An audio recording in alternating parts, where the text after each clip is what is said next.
Hai, hello, salam sejahtera Malaysia. Selamat datang ke channel Fels Lifestyle. Saudara-saudara, tuan-tuan dan puan-puan yang saya amat hormati, terima kasih kepada semua yang setia bersama di dalam channel ini, dan kepada yang baru di dalam channel ini, selamat datang admin ucapkan. Baru-baru ini panas berkaitan dengan tarik pilihan raya negeri Sabah.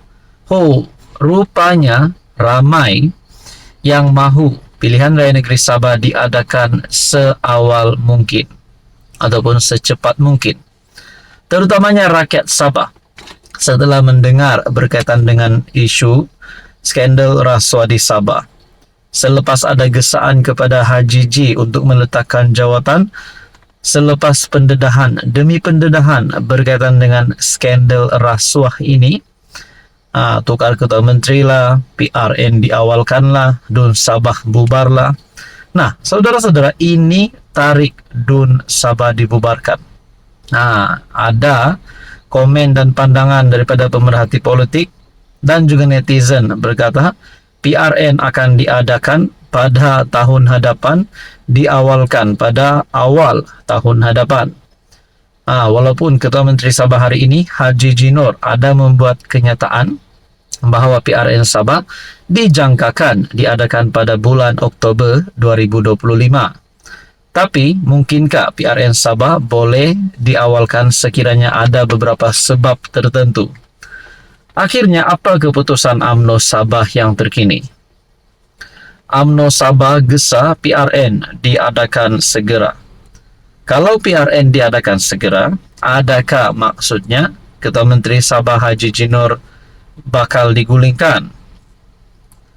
UMNO Sabah berpandangan DUN Sabah wajar dibubarkan segera bagi memberi laluan kepada pilihan raya negeri dalam masa terdekat. Ketua penerangannya, Suhaimi Nasir, berkata, ini berdasarkan situasi dihadapi kerajaan negeri pimpinan GRS yang berdepan dakwaan skandal rasuah.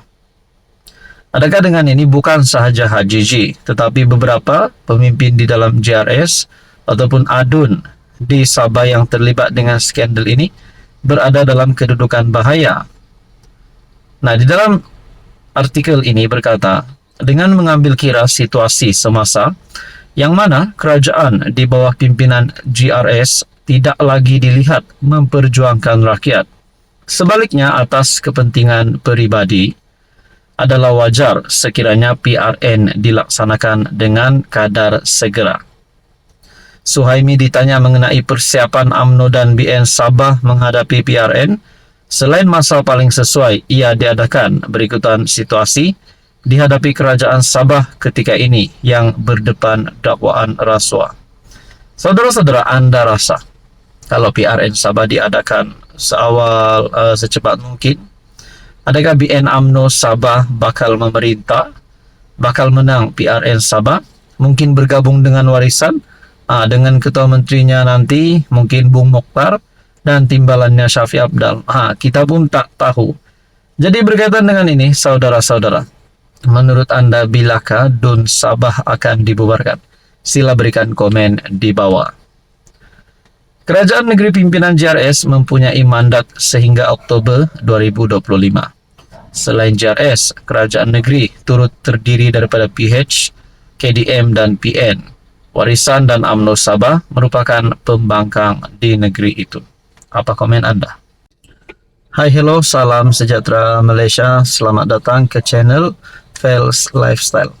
Saudara-saudara, tuan-tuan dan puan, di saat Mahathir yang kini sudah menghampiri 100 tahun, di saat Tun Mahathir melihat Anwar Ibrahim di atas sebagai Perdana Menteri dengan kekalahan teruk pada PRU15 bagi bekas Perdana Menteri dua kali tersebut, di saat netizen mulai berkata Mahathir kritikal dalam keadaan politiknya, netizen mulai menggesa Mahathir untuk rehat, untuk tidak lagi aktif dalam politik demi kesihatan beliau sendiri, dan mahu Mahathir tidak lagi mengganggu Anwar Ibrahim sebagai Perdana Menteri, tidak lagi mengganggu kerajaan yang ada hari ini.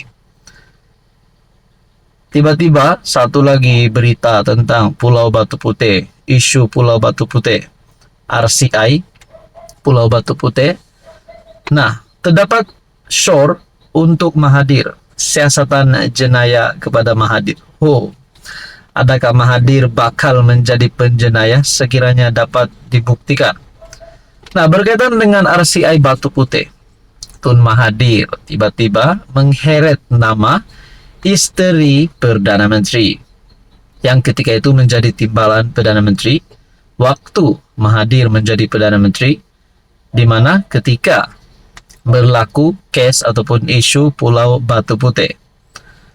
Nah, adakah Dr. Wan Aziza dan juga beberapa menteri ketika itu termasuk Mat Sabu dan Anthony Locke juga bersalah dan perlu disiasat, ataupun mereka juga perlu disyurkan siasatan RCI, siasatan jenayah?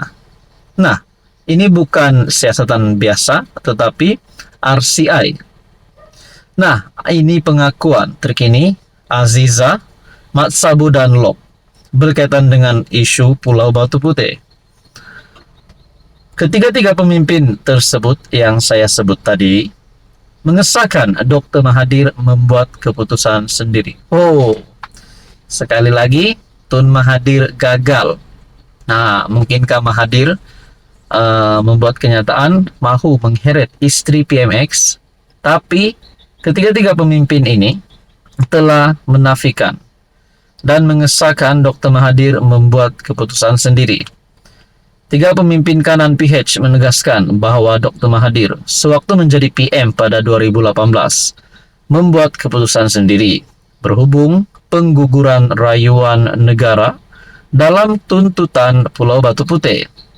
Dalam kenyataan bersama, Wan Aziza, Muhammad Sabu, dan Anthony Locke berkata, Mahathir hanya memaklumkan kepada kabinet selepas keputusan tersebut dibuat. Ketiga-tiga mereka merupakan anggota kabinet PH ketika itu. Dengan Wan Azizah menjadi TPM, Muhammad menjadi Menteri Pertahanan, manakala Anthony Locke di Kementerian Pengangkutan. Untuk rekod, majelis mengangkat sumpah anggota kabinet PH diadakan pada 21 Mei 2018. Adakah Tun Mahathir di sini sudah membuat kenyataan baru-baru ini dalam keadaan yang sudah tidak stabil, sudah tidak berapa sehat, karena usianya yang sudah menghampiri 100 tahun. Tuan-tuan, Anda rasa apa sebenarnya yang berlaku?